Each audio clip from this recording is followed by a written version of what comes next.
Hey, what's up guys? Welcome back to the channel.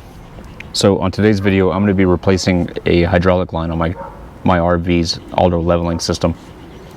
The last time I moved this trailer, the hydraulic line that connects this leveling jack to the one on the other side there, it busted and poured out all kinds of hydraulic fluid all over the place, and now I can't use my auto leveling system because it pours out of the hose. So I'll show you this here. This is the hose. It's the black one that busted, and the last time I moved it, it was just pouring out of here. I lost about half of my hydraulic fluid, but I got some more here. So I'm going to be replacing this today. I went on Amazon and I searched for 1/4-inch hydraulic hose because that's what the size is on the trailer. And on both of the ends of the one that's in the trailer, you have these female swivel ends. And I'm almost certain that the ones on the trailer are JIC. And I'll put up something on the screen here to show you what all that means. But JIC are a universal fitting. It's an international standard for fittings. And the inside in here, I'll show you the inside of it. So the inside of this fitting is flared, I believe it's like 37 degrees. I forget exactly what the degree is, but the flare is the sealing surface. So you need to make sure that when you're dealing with your replacing your hydraulic hose, that you get the right fittings. This hose should work fine, and it actually, I got it on Amazon. I just searched for 1/4-inch hydraulic hose on Amazon, and this came up, and it's this place called Gator Hose, and you can actually go online to their website and you can order any size hydraulic hose, any length, with any sort of fitting on it, and I'm assuming they'll ship it to you directly. I didn't know about them beforehand. Otherwise, I probably would have ordered directly off the site. But anyways, I got this from Amazon. It's 144 inches, which is just over 10 feet. My trailer's about 8 foot wide, and I'll give you a detailed video of where the line that I'm dealing with goes here in a second. And then over here I have a funnel to fill up the reservoir again, and then my hydraulic fluid. Now, one thing about this hydraulic fluid and Lippert, I'll put it up on the screen, their little data sheet or their specifications sheet. So if you look up online, Lippert auto leveling system fluid, eventually you're going to come across something from their website, and it's this list of approved, well, recommended fluid from Lippert for your auto leveling system. And it's pretty much all automatic transmission fluid. It calls for Dexron 3 or /Mercon, and then a bunch of different types of fluid. Then at the bottom of the list, it tells you, or any other hydraulic fluid that has a pour point of -44 degrees Fahrenheit. Now, it gets a little tricky when you look all this stuff up online, but a hydraulic fluid pour point is the lowest temperature in which you can pour it out of a container turned sideways like this. And there's a specific amount of time for it to pour out of the container. Basically, the lowest temperature in which that fluid will pour out of a container. And what Lippert says is that you need a hydraulic fluid or an automatic transmission fluid that has the pour point of -44 degrees Fahrenheit. Now, if you look up generically online pour points of hydraulic fluid, it tells you, and I'll see if I can find a link for it where I read it, it tells you not to select hydraulic fluid for pour point only. There's a bunch of different factors to consider when you're selecting hydraulic fluid. and you want to make sure that you know, you get the right fluid and you get something that the manufacturer suggests, so that you don't void your warranty or anything like that. Now, I was considering getting the automatic transmission fluid, but I noticed that the fluid that's in the reservoir or in the hydraulic system from the manufacturer is clear. So if any of you guys have ever had any experience working on vehicles or anything like that before, you would know that hydraulic or automatic transmission fluid is red, and the fluid that's in my system is clear. So when I was looking for the fluid, I decided not to go with the transmission fluid because I want to get something that's as close to what's in there as possible, and that being because I don't want to mix hydraulic fluids. I doubt that Keystone, or Keystone's the manufacturer, so I doubt that Keystone used Lucas hydraulic fluid. I doubt that they use the same stuff, but it's as close to what is in there as I believe it can be, or at least what's accessible to me. So that's what I'm going with. I don't want to use the automatic transmission fluid because I don't want to mix it. Alright, so what I'm going to do now is I'm going to show you where this line routes through. Up there, you can see that hose, the hydraulic hose, goes over the top of that metal compartment. And when I first got to this campsite, I took this cabinet, this compartment, out of the trailer, removed this door, and I pulled those panels down so that I could see above this compartment. Originally, these lines right here, the area where it broke or busted, that was up above the propane compartment, and I couldn't see. I didn't realize that I would be able to pull it down like this. But anyways, right over the top, right where it bends over, it goes into a hole into the frame. Well, no, that's not the frame. Well, whatever. The body or the wall of the storage compartment, it goes right over there and then right into a hole. And it goes across this storage compartment to the bay with the hydraulic pump and reservoir in it. I'll show you that here in a second. So there's your hydraulic lines.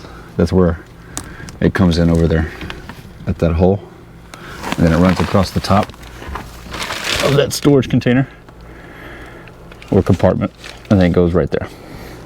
So it comes out right there, and it does a quick little loop, and then it is the last one, this far left one in this manifold. See if I can, yeah, you can see. So it's this one right here. So my plan, I'm going to start in the storage compartment. I'm going to completely route this hose where it needs to be, and I'm going to disconnect and reconnect each side one at a time, and then I'll pull out the old hose, and I'll be done. I'll top off the fluid and I'll be done.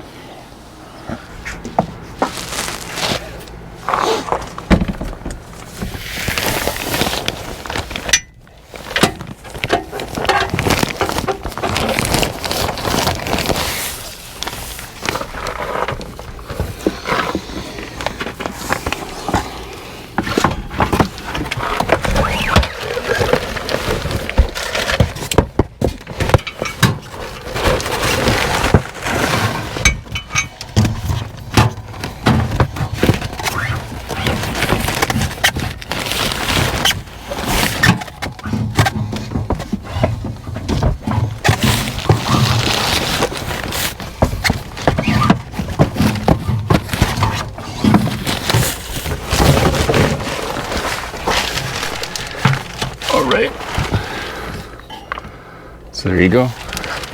Going out that side. Going out that side. Hopefully that landed in the right place.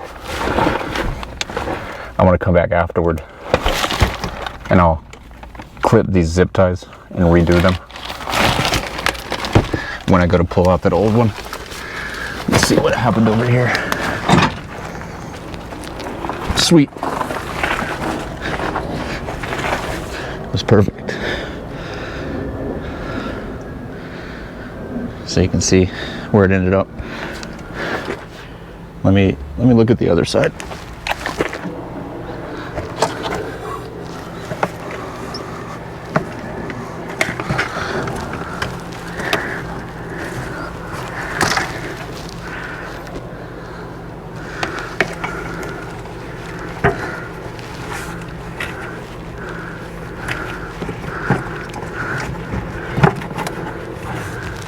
Sweet. So pop this one off, put this one on, bam, you're done. All right, so I'm gonna go ahead and get started. All right, so I'm about to go ahead and get this line swapped out. The wrench I have here to do this is a 14 millimeter. Yep, there we go.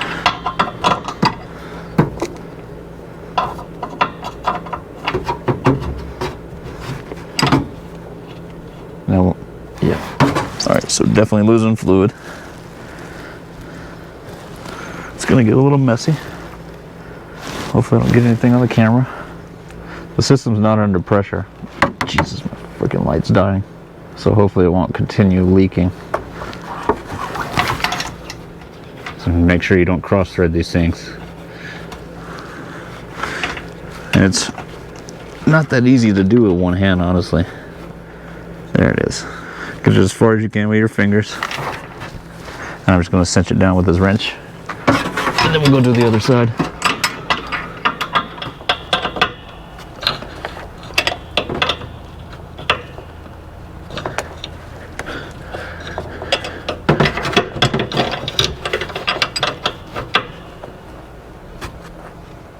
Oh, yeah.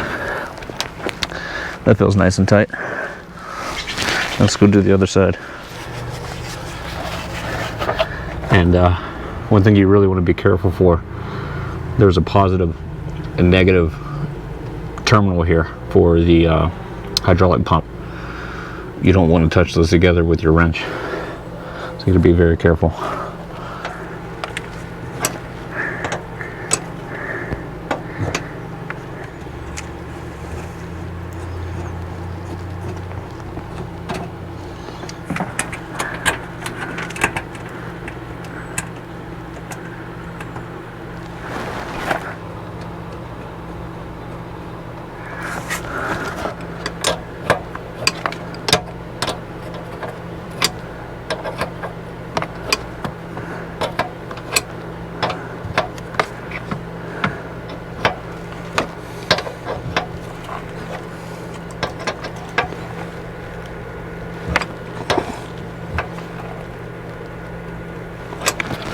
All right, so that line is in there. It's that simple. So now all I gotta do is fill this up. And to my understanding, this system self-bleeds. So it should bleed through the reservoir because there's the cap on that reservoir doesn't hold any pressure. So all of the air in the system should be able to come right out of that high point and bleed right out of the reservoir. So all I got to do is fill it up, cycle the landing gear or the leveling jacks a few times, and just make sure the fluid level is topped off, and it should be it. So let's get her done.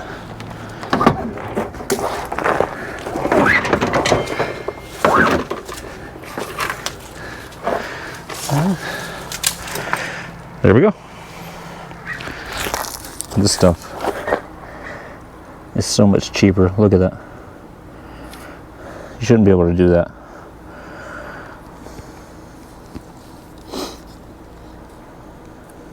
Yeah, this is not good hydraulic line.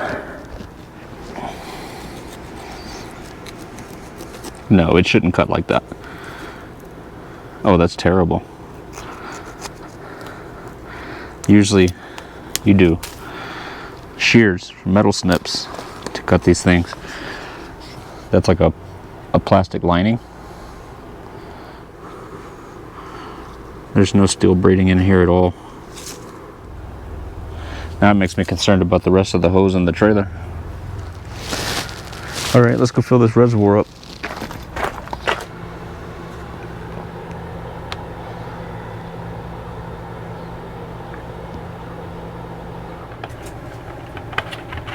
All right.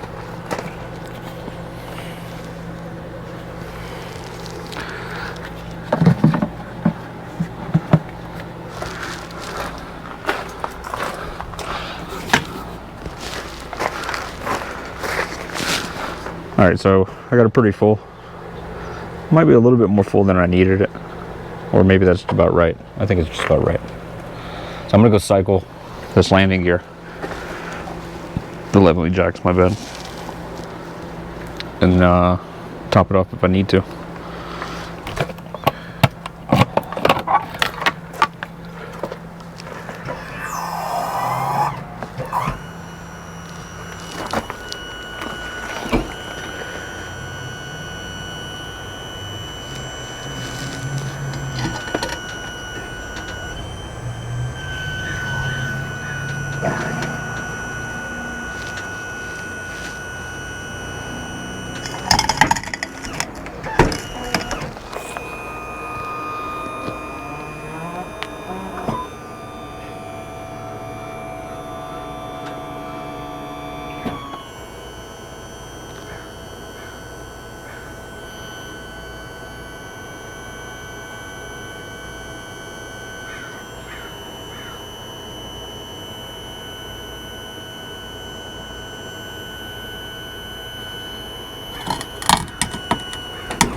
Alright, so it foamed up a little bit, but that's okay.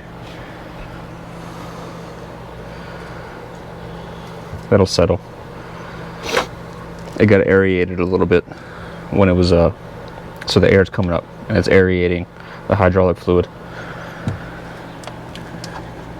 So what I'm going to do now is I'm going to put the rest of that bottle in there, which is not much, and then I'll be done with it. I might have to get another quart at some point. Alright, so now I'm also going to extend the rear. So here's your control panel for your auto leveling. And what you would do when you get to your campsite, you would extend the front, unhook the truck, and then you would just hit your auto level.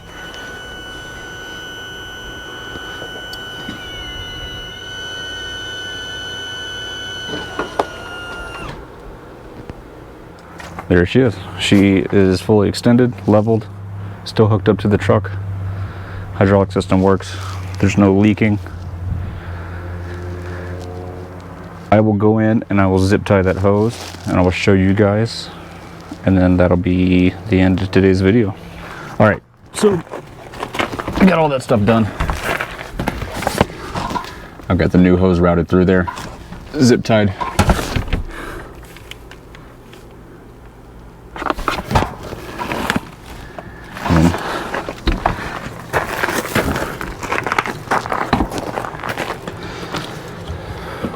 The reservoir has settled down. All the air bubbles have gone away, and I've got about half a reservoir. So I think that's probably perfect, actually.